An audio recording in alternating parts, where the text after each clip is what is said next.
taller, he'd try to utilize his reach, but that may not necessarily be so. Only lost 3 fights, but he's up at 165 now, and he said, you know what? These guys hit a whole lot tougher than those other guys. So long now to the 165-pound division. Daniel Jacobs is a defending champion, but not at 165 pounds, at 152 pounds. William Boggs will be his. In the red corner, representing New York Metro franchise, Daniel Jacobs. And his opponent fighting out of the blue corner from the Pennsylvania franchise, William Boggs. Take care of business, baby.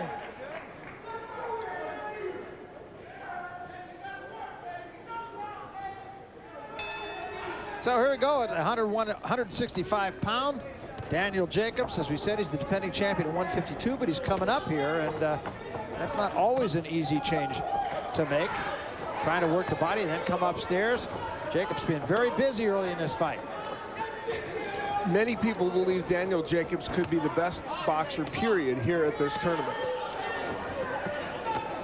Boy, just getting out of the blocks very quickly here. Ducks under a right hand from Boggs.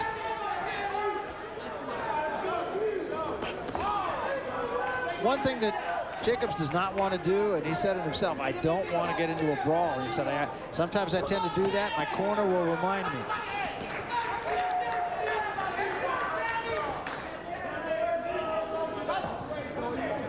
Andre Rozier, his trainer, did in fact remind him several times during his semifinal match not to do that. Said he did it in a very forceful way. Yes, he did. He said some of the best shots he's taken have been from Andre. He said he needed the standing 8 count once in the corner. Yeah, that's right. I don't think Andre will have anything to complain about, though, at least through the first minute and 10 seconds or so. Big right hand.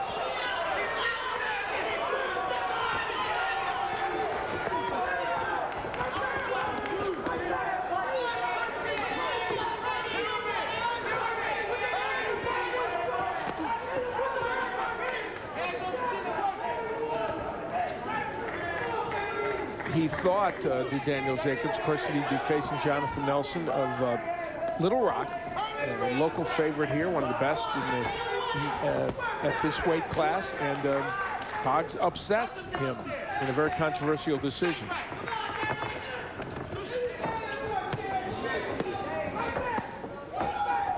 This is a very big first round for Jacobs.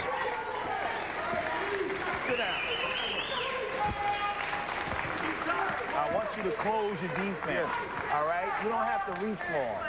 Set the jab, bring the right hand and then the left to the body and bring it up to the chin. You hear me? Keep walking him into the right hand. Okay. And then fire the hook once you land it, all right? Let's get this thing going. Good count. You understand what I'm saying to you? Now, what are you going to do this round? What we talk about? Push him back.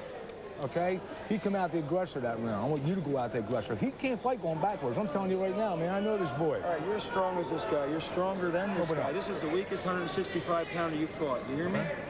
Now let's go. Show me all the skills that you did yesterday to win that fight. All right? Stand up. Come on, bring him. Stop reading. Well, it's interesting. I mean, Boggs may be stronger, although you couldn't really tell that. And the reason he says that, of course, is because Jacobs is moving up. And it's a big jump. It's a 13-pound jump. It is. And oh, boy, he came out, didn't he? Like his corner told him to. And when we talked to Jacobs, he talked about the fact it's been rough during the course of this, even though he's won his way into this final against some big, strong people.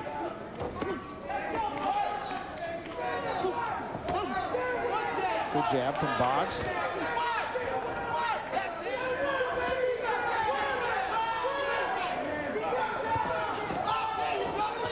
Daniel Jacobs is the complete package when it comes to being a boxer puncher. He's got some very, very good moves.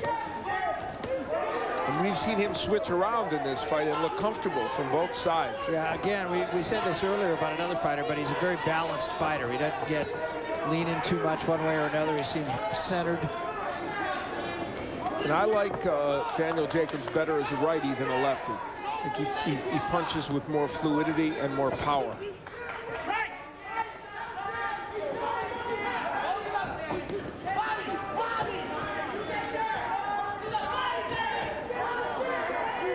Williams Boggs is an 18-year-old, though, who I don't think knows any fear. I mean, and when I say that, I mean he wants to compete. He didn't have it last night against Nelson when he had the big upset, and he doesn't have it tonight against a fighter who most people, I'm sure, when they whisper that, oh, Daniel Jacobs, you know, he's going to be tough for you to beat. But he's got the will to hang in there. Well, he comes out of Brooklyn, and of course, Brooklyn has literally been a hotbed of great fighters, even great heavyweights. Of course, Mike Tyson, maybe one of the latest.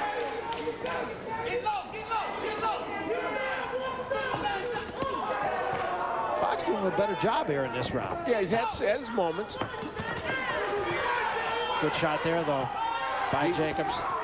They're both landing really good right hands.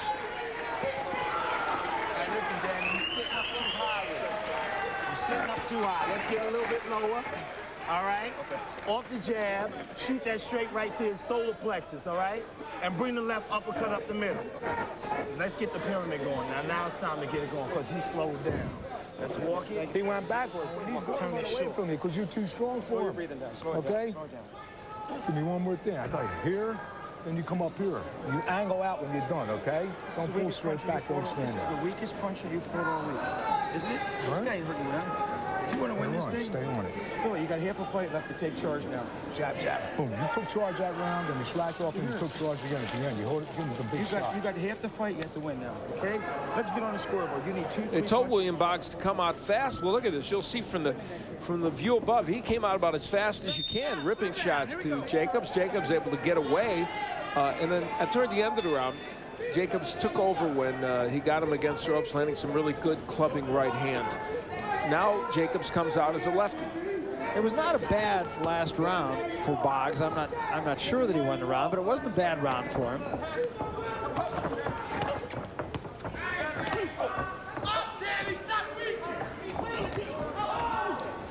Jacobs said finishing college is first and foremost, and he says, and I'm quoting, I want to get my family out of the ghetto. I want to become rich. I want to manage my money through my family.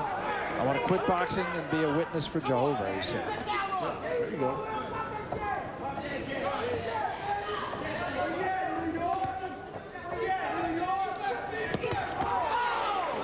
Well, you know, I said I like him better as a righty. He's making a liar out of me because Jacobs is really performing well as a lefty in this round. His right hook is fantastic, and he is performing extraordinarily well. So I stand corrected.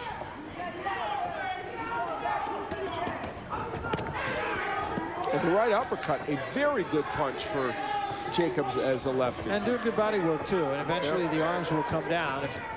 And can I tell you what else I like? He's staying as a lefty. A lot of times fighters will switch. And my theory is if you're going to fight a certain way, give it a round. And unless you're getting battered. And if it's working, give it a full round. Wow, nice combinations by Jacobs on the inside there. He doesn't look like he came up in weight to this weight division. Doesn't he look like he belongs here? He does. In fact, he looks to me like he could even carry more. He said he's about 160, really.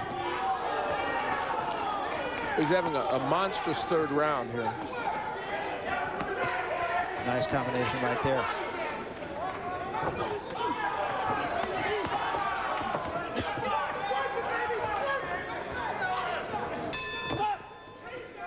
Big round for him.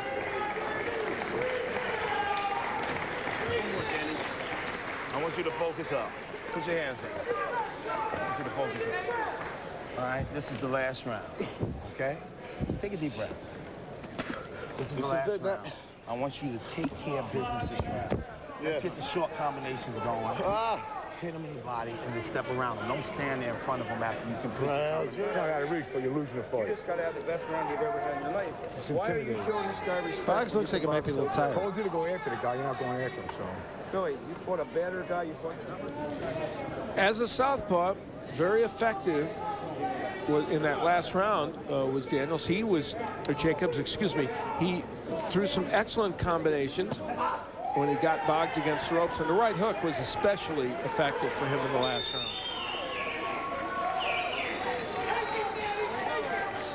This for the 165-pound championship, and this event historically, and we've been talking about the history of the Golden Gloves. Michael Spinks won the championship at 160 pounds, and so did a guy who I guess you'd have to be a boxing purist to go back and remember, but Joey Maxim wound up being the light heavyweight champion, was involved in one of the great fights of all time with Sugar Ray Robinson back at Yankee Stadium. I think that fight was, and the Heat was the winner. Ray Robinson wilted under the heat, and of course Maxim had to fight in the same heat, but still, yeah, Joey Maxim, a tremendous fighter. He was champion at 160 pounds was the limit then. Now it's 165.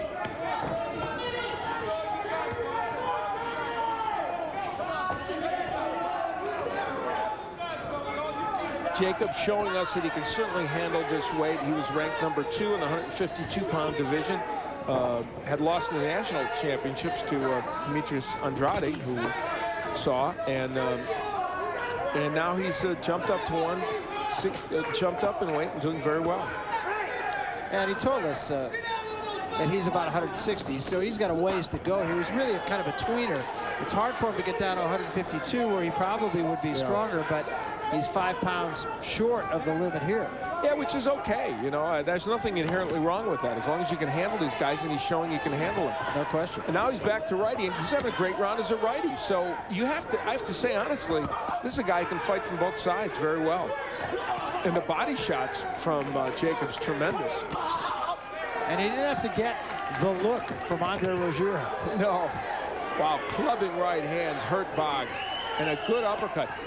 You know, if he shortens his punches just a little, Daniel Jacobs, and I mean just a little, he is going to be as good an amateur as you're going to want to see. He's just really finishing in style here. Big time. That's it. No doubt about the outcome of this one, I don't believe.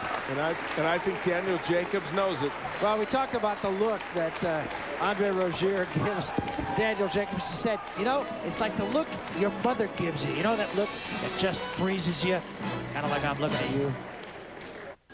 And your champion is from the red corner, representing New York Metro, Daniel Jacobs. And he holds aloft the Bronxville hat. And as we said, there have been so many champions that have come out of that very tough area in Brooklyn. And maybe this is the latest. Daniel Jacobs, very impressive in his debut in the 165-pound division. So he's now 1-2.